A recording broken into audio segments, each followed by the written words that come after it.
Olá, sexto ano, tudo bem com vocês? Espero que sim. Estou aqui hoje para corrigir as páginas 5 e 6 da apostila, que foi onde vocês fizeram atividades depois de terem lido com bastante atenção, interpretado, as páginas 2, 3 e 4, tá? Vamos lá então, peguem aí comigo. Número 1 da página 5 pergunta assim: quem é o personagem principal? O personagem principal dessa historinha em quadrinhos é Dom Quixote. Como você chegou a essa conclusão?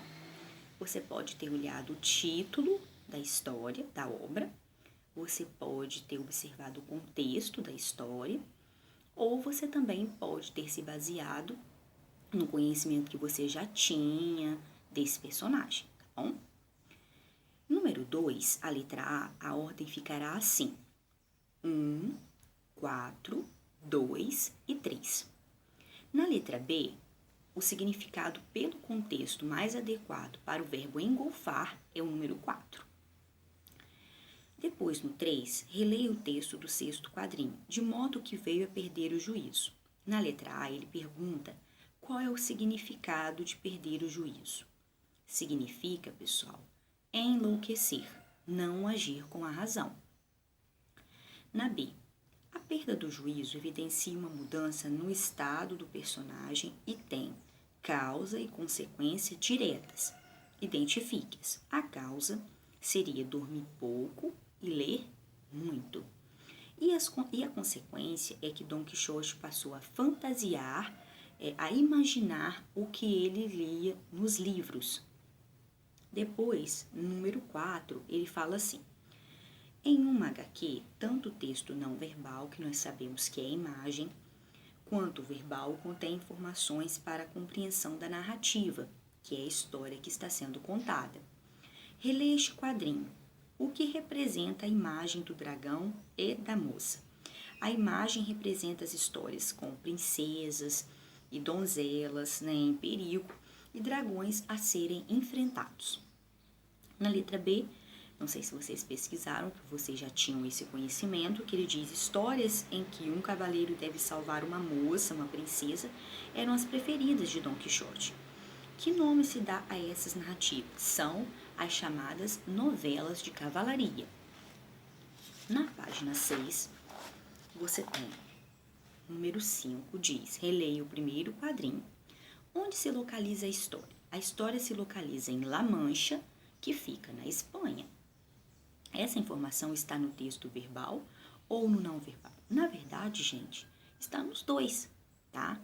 Porque você tem um mapa e no mapa você tem a imagem da localidade, mas você também não teria informação completa se você não tivesse a parte escrita identificando a imagem.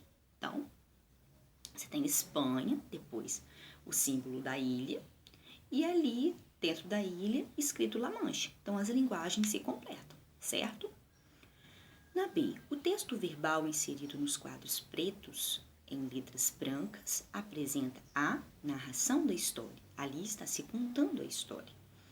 E está se contando a história em terceira pessoa, usando ele ou ela, que ele diz: num lugarejo em La Mancha, não há muito tempo, viveu um fidalgo desses com lança pendurada, darga antiga, rosim magro e cão bom caçador.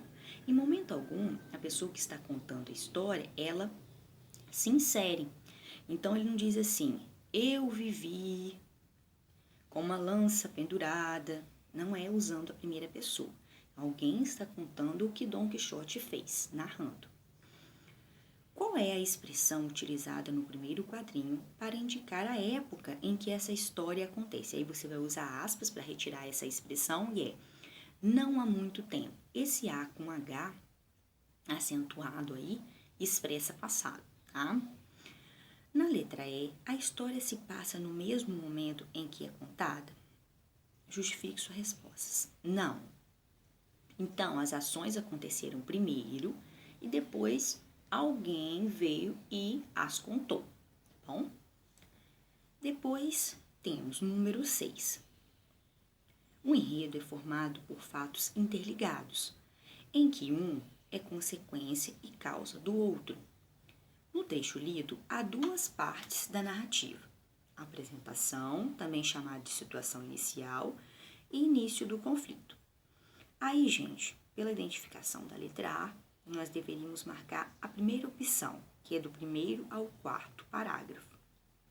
E na B, ele pede enumere os fatos relacionados ao conflito. A ordem correta ficará 1, 3 e 2, tá bom?